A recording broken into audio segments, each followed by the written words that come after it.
There have been many questions about ways to manage students, especially during live meetings.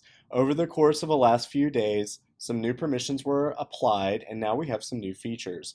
And I want to introduce you to one of those new features called Attendee Mode. I'm going to start a meeting.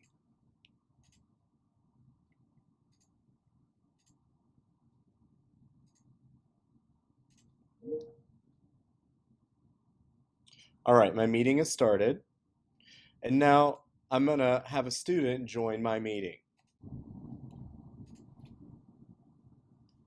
All right, I have the student's joined, and you can see the name of my student is called onboarding account.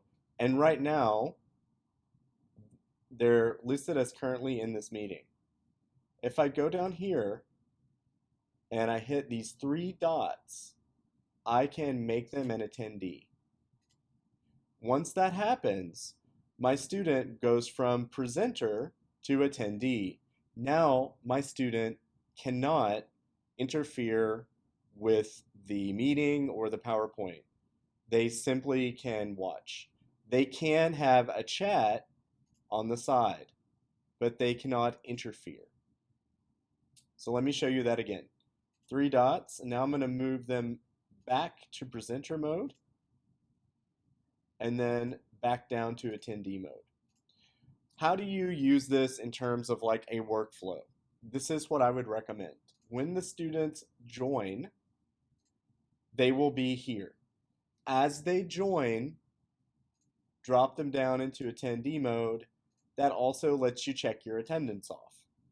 If you would like them to participate in terms of sharing their screen or sharing a document, then you can say, all right, onboarding account student, it's time for you to lead the class. And you can put them into presenter mode.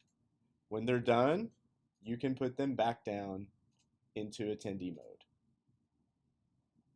As always, when you're finished, make sure that you hang up.